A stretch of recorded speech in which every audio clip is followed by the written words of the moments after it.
അവർക്കും കേളി മീഡിയയിലേക്ക് സ്വാഗതം. എൻ്റെ ചാനൽ ആദ്യമായിട്ട് കാണുകയാണെങ്കിൽ സബ്സ്ക്രൈബ് ചെയ്യുക, സപ്പോർട്ട് ചെയ്യുക, നിങ്ങളുടെ വിലയേറിയ അഭിപ്രായം കമൻറ്റായി രേഖപ്പെടുത്തുക.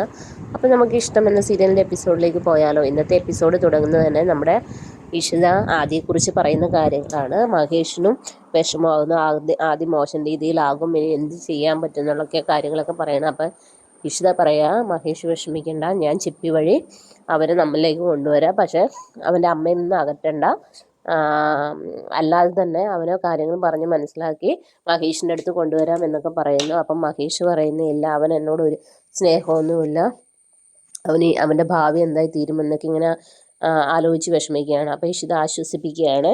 പിന്നീട് എന്നിട്ട് ഇതിന് രണ്ടുപേരും അങ്ങോട്ടും പോവുകയാണ്. അപ്പം നമ്മുടെ ഇഷിത പറയുന്നുണ്ട്, മഞ്ജുമേച്ചി ഉച്ചയ്ക്ക് ഡിസ്ചാർജ് ആകുമല്ലോ, അപ്പോൾ കൊണ്ടുവരാൻ പോകണ്ടേ.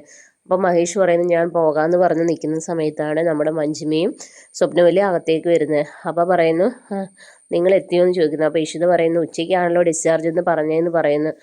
നിങ്ങൾ അങ്ങനെയൊക്കെ മഞ്ജിനെ വീണ്ടും ഇതാക്കുക, എന്നിട്ട് ചേട്ടൻ വന്നല്ലോ എന്നുള്ള രീതിയിൽ കളിയാക്കി പറയുകയാണ്. അപ്പം മഹേഷ് പറയുന്നു, അതിന് അസുഖമായിട്ടൊന്നും പോയതല്ലോ, എല്ലാം വരുത്തി വെച്ചതല്ലേ എന്നുള്ള രീതിയിൽ പറയുന്നു.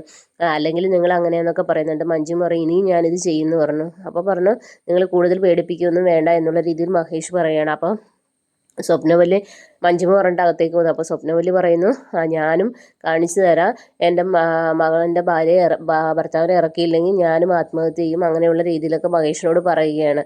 അപ്പം മഹേഷ് പറയുന്നുണ്ട്, നിങ്ങൾ കൂടുതൽ പറഞ്ഞെന്നെ പേടിപ്പിക്കൊന്നും വേണ്ട എന്ന് പറഞ്ഞിട്ട് മഹേഷ് അകത്തേക്ക് പോവുകയാണ്. പിന്നീട് നമ്മുടെ മഹേഷ് ലാപ്ടോപ്പിൽ എന്തോ ചെയ്തുകൊണ്ടിരിക്കുന്ന സമയത്ത് ഇഷിത അകത്തേക്ക് വരുന്നു. അപ്പോൾ ഇഷിതയോട് ഓഫീസിലെ കാര്യങ്ങൾ എന്തോ ചോദിക്കുന്ന സമയത്ത് ഇഷിത ഇങ്ങനെ ഒരു വല്ലാത്ത ഇതിൽ നിൽക്കുന്നു. അപ്പോൾ മഹേഷ് ചോദിക്കുന്നത് എന്ത് പറ്റിയെന്ന് പറയുന്നു. അപ്പോൾ പറയുന്നത്, നമുക്ക് കൈലാസിനെ ഇറക്കണ്ടേ, എനിക്ക് പരാതിയൊന്നുമില്ല, ഞാൻ കാരണം ആർക്കൊരു പ്രശ്നങ്ങളും ഉണ്ടാകണ്ട എന്ന് പറയുന്നു, നമുക്ക് ഇപ്പം തന്നെ പോകാം എന്ന് പറയുന്നു. അങ്ങനെ മഹേഷിനെയും കൂട്ടി പോലീസ് സ്റ്റേഷനിലേക്ക് പോവുകയാണ്. പോലീസ് സ്റ്റേഷനിൽ ജാമ്യാപേക്ഷ, അപ്പം നമ്മുടെ SI ജോർജാണെങ്കിൽ ഇവരെ കളിയാക്കുന്നൊക്കെ ഉണ്ട്. അപ്പോൾ ഇഷിത പറയുന്നത്, എനിക്ക് പരാതിയില്ല, കൈലാസിനെ ഇറക്കി വിടാൻ പറയുന്നു.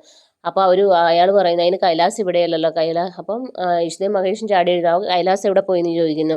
നിങ്ങൾ അറസ്റ്റ് ചെയ്തുകൊണ്ടുവന്ന കൈലാസ് എന്തേന്ന് ചോദിക്കുന്നു. അപ്പോൾ പറയുന്നു, കൈലാസ് ജാമ്യം എടുത്ത് പോയല്ലോ എന്ന് ചോദിക്കുന്നു. അപ്പം നമ്മുടെ മഹേഷ് ചോദിക്കുന്ന, ആര് ജാമ്യത്തിൽ ഇറക്കാൻ വന്നു, അതൊന്നും എനിക്കറിയില്ല എന്ന് പറയുന്നു. അപ്പം ഇഷിതയും പറയുന്നു, ആരാന്ന് ഞങ്ങൾക്ക് അറിയണം. അപ്പോൾ പറയുന്ന, ഒരു സേവ്യർ എന്ന് പറഞ്ഞ ഒരാളെന്ന് പറയുന്നു, കൂടുതൽ കാര്യങ്ങളൊന്നും എനിക്കറിയില്ല എന്ന് പറയുന്നു. അപ്പോൾ ഇഷിത പറയുന്നു, ഇയാളൊന്നും പറയില്ല, നമുക്ക് പോകാമെന്ന് പറയുന്നു. അപ്പോൾ ഒരു അഡ്വക്കേറ്റിൻ്റെ പേര് പറയുന്നു, അയാൾ വഴിയാണ് വന്നതെന്ന് പറയുന്നു.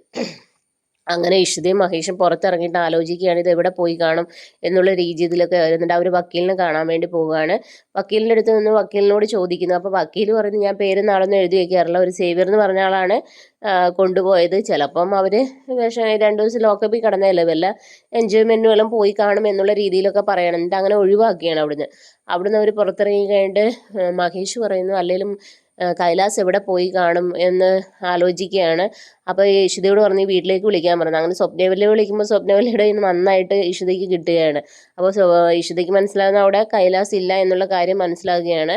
അപ്പം മഹേഷ് പറയുന്നത്, പിന്നെ എവിടെ പോയി കാണാം, എന്തായാലും നമുക്ക് വീട്ടിൽ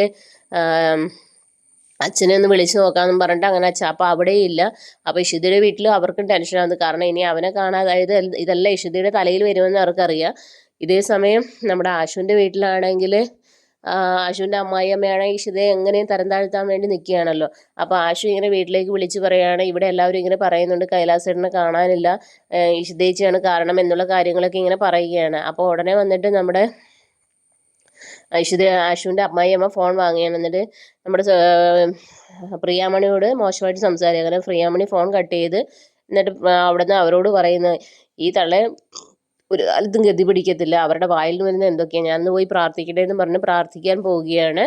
അങ്ങനെ നമ്മുടെ കൈലാസിനെ കാണാതെ ഇങ്ങനെ ഇരിക്കുകയാണ് നമ്മുടെ ഇഷിതയും മഹേഷും എന്ത് ചെയ്യണമെന്നും അറിയാതെ.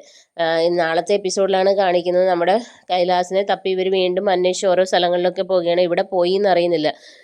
അങ്ങനെ പിന്നെ എല്ലാവരും ഇഷിതയുടെ തലയിലേക്ക് വെച്ച് കെട്ടുകയാണ്. പിന്നെ സ്വപ്നവല്ലിയും മഞ്ജിമയും നന്നായിട്ട് ഇത് ചെയ്യുകയാണ്. അപ്പം മഹേഷിനെ ആലോചിക്കുകയാണ്, പാവം ഇഷിത, ഒരു സൈഡ് സ്വപ്നവല്ലി, ഒരു സൈഡ് മഞ്ജിമ, അവൾക്കൊരു സ്വരവും കൊടുക്കുന്നില്ലല്ലോ എന്നുള്ള രീതിയിലൊക്കെ അങ്ങ് പറയുകയാണ്. ഇതിൻ്റെ ഇടയിലൂടെ തന്നെ നമ്മുടെ ആദിയുടെ അടുത്ത് ചിപ്പി അടുക്കാനൊക്കെ ശ്രമിക്കുന്നുണ്ട്. കാരണം നമ്മുടെ ഇഷിത ചിപ്പിയുടെ അടുത്ത് ഓരോ കാര്യങ്ങളൊക്കെ പറഞ്ഞു കൊടുക്കുന്നുണ്ട്.